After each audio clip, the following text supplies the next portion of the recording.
guys, welcome back to the start of another video. Today we're going to be working on the EF Barra. We've got a lot that we need to do to it. The Barra is just chilling over here. We need to seal up the sump. We also need to drill and tap the sump for an oil drain, just down in there. We also need to fit up the fuel rail and also need to take out the butterfly valves in the lower plenum right there. Before we do all that, we're going to help Naoki with his Integra. This car hasn't been seen on the channel for a very long time. Hello. Back. She's back. We also need to send off some orders for you guys. Just in this little box right there. Got a few orders. But yeah, let's get started.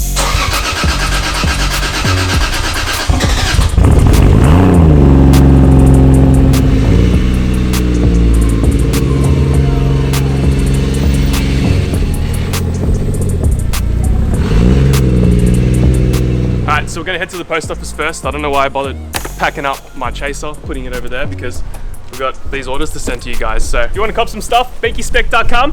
Got some hoodies, some stickers, keychains and all that. I should be wearing some of my own merch, but I always forget to put my own merch on. I'm wearing some. Damn! The commuter. We're at the post office now. I'm gonna send off you guys, I'm gonna send off your orders. You!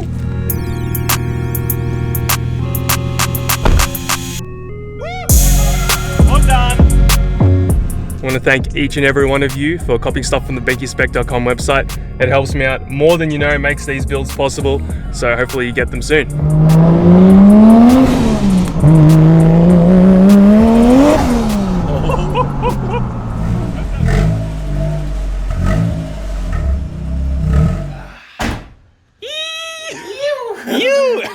I think we need to explain to the audience like what exactly is wrong with your car, because it's been like this for like what? A year. A year, right? What is wrong?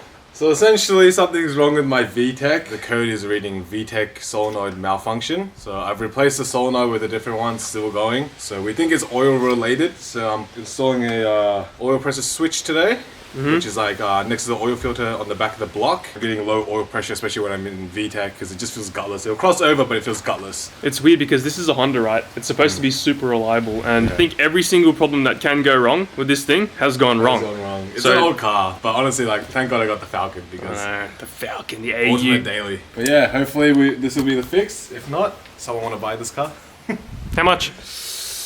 You know, Rex H tax has been on the channel. 50k. 50k? Yeah, that's pretty reasonable, bro. Especially with this nice. Oh! Hey man, that's my clear coat. That's my clear coat.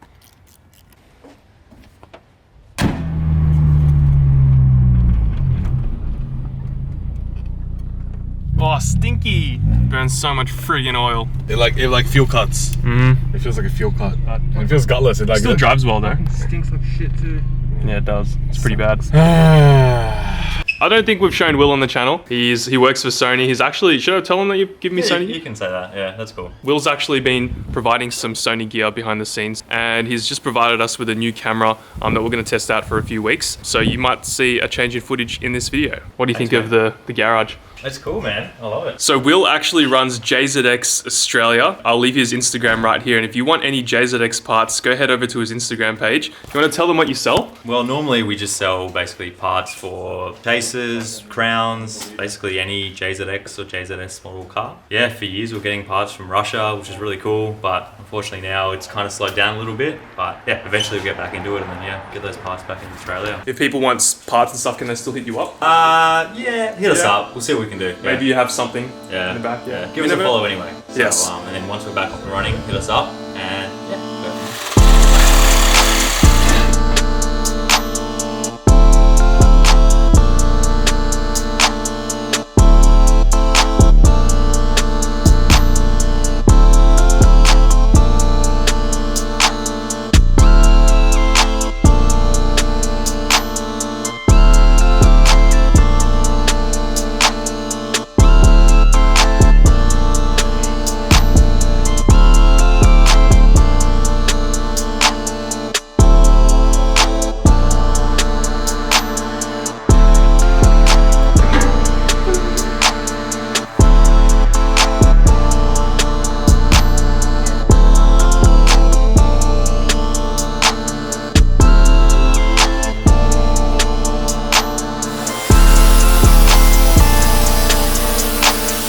So guys, it is the next day. I spent most of the morning cutting up the heat shield, as you guys just saw, and I also temporarily fitted the oil line and the turbo to make sure that we have the oil line sitting in the right place. I've also put on this bracket from Aeroflow, just chucked it on there. We're going to put my own branding on the front, so that's why I got a nice plain black one. And we've also put some thread sealant on the oil adapter right there. We have everything all tightened down now. This oil line is going to be on for good. We also need to figure out what we're going to do with the coolant lines, because there is really not enough room to run a 90 straight up, or maybe I can get it up on a bit of an angle coming down through here in the same place where I've got the oil line, and then the coolant outline. I don't know what I'm going to do with that yet, but today is going to involve essentially cleaning up most of the Barra. So stuff like this I'm going to sand down and paint. And of course I also need to do this, and that is I have to drill and tap this sump. So what I need to do is, drill this out, get this hole out. I got a fitting that goes right on here, and then I need to make 2 different holes for 2 different bolt threads. And luckily as well, thanks to CRC, we've got our CRC can here. It's going to make a nice easy job of cleaning up all this oil, because this brake cleaner stuff is absolutely awesome. So we're just letting this dry now, and I'll show you the oil drain kit that we have. So this is just something I got on eBay. I think it's a Mamba kit, but what we need to do is get this little fitting on the sump. So I believe this fitting goes on the turbo, and this one goes on the sump, because it just needs to be pressed on there. So I think it even comes with its own hardware too. We also have some bolts, so I've also got my tap and die set right there, and we need to figure out what threads these are.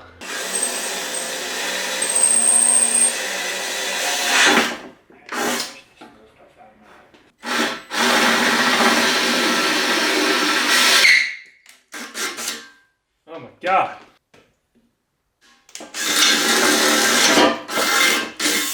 Okay, so what we've done is we've drilled the sump hole right there. We've gone with the biggest drill bit that I have in the kit that I've got right here, which is my dad's old drill set. The hole fits up perfectly with this little piece right here. So you can see there's a little light gap down there, perfect. What we need to do now is drill and tap the holes to hold this little drain piece on. This is probably the most intimidating part, because I feel like I'm gonna mess this up.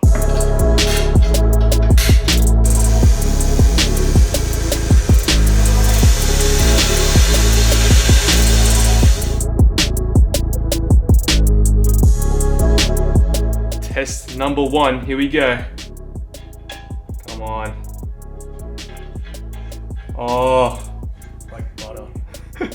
Alright guys, we did it successfully. It goes in, so that's an M8 by 1.25, screws in perfectly. However, the threads don't go that deep, and I did that on purpose intentionally, because I didn't want the holes for the bolts going through to the back of the sump. So there's no holes at the back, there's only one hole for the oil drain. So we won't have to put any sealant on these bolts, which is awesome. I can't use the bolts that the kit gave me. I'm gonna have to use smaller bolts because the threads aren't that long. So I've just got these 2 bolts from my bolt shelf over there that Chloe helped organize, and we're gonna chuck these on. You chuck me some CRC? Let's go. Oh, you got a whole collection here. Cheers, broski. How good.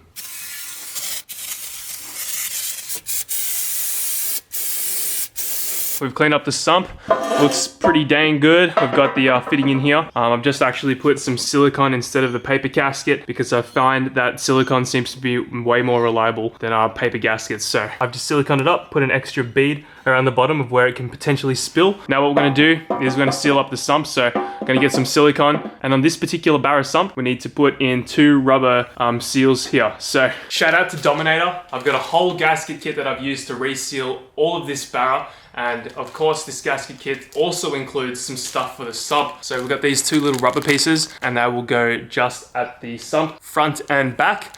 So we're gonna chuck these in with a little bit of silicone, and yeah, chuck the sump back on.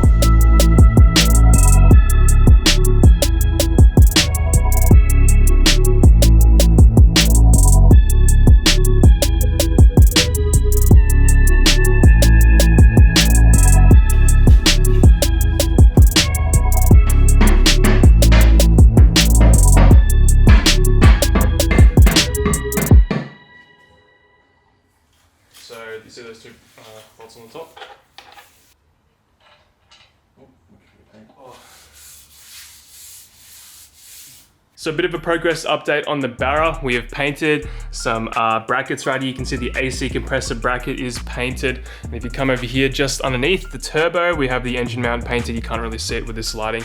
And this one as well. Now the next thing we are gonna do is start installing the injectors and the fuel rail. Shout out to Raceworks, of course. Oh my goodness. Wow, Raceworks, baby. We also have, of course, 6 1200cc injectors as well from Raceworks, and we're going to be using these. These are ethanol compatible and should give us all the fuel. Thing's going to have epic fuel economy. All right, so we have the Raceworks fuel rail lightly put on right here, but not bolted on because I can't figure out what I'm going to do with the dipstick. It's sort of sitting at the front right there, and if I wanted to bolt the fuel rail on, I'm going to have to like bend it out of the way, and I don't know if I should bend it towards the front or towards the back. But other than that, the fuel rail looks absolutely excellent. Look at that. It's gonna look sick with the 1200cc injectors that we've got, which I'll probably install soon. And the awesome thing about this rail, I guess, is that there's a lot of options for different routing. So there's a bunch of different openings where you can run like fuel pressure regulators, ethanol gauges, all that sort of stuff, which is cool customizability. But other than that, we're pretty much done for today. The next thing we need to do is figure out how we're going to get coolant lines to the turbo. On the turbo Barra motors, they have like a 90-degree bend that comes off here, so you can run a water line through here. That's why this piece has little openings there for another water line, but you can run the water line through up and above down there. So we're gonna probably have to drill and weld on a 90-degree bend. That's gonna be a bit difficult, but luckily we can weld aluminium pretty well now. Then we need to chuck the belt on, torque everything else up, and the Barra is good to go. The last thing we need to do before we put the Barra back in the car, besides, you know, plumbing all the water line stuff up, is fix all these wires right down in here, because they're really close to the rear housing, so they definitely will melt. So I'm gonna have to run them either above or below the rear housing so they don't melt. And then I'm just gonna have to clean this bay up a little bit. I need to figure out what I'm gonna do with this fuse box because I need to mount it properly, but it should be pretty straightforward from there. Thank you guys so much for watching today's video. Barra stuff coming soon, and I will see you in the next one. Catch ya.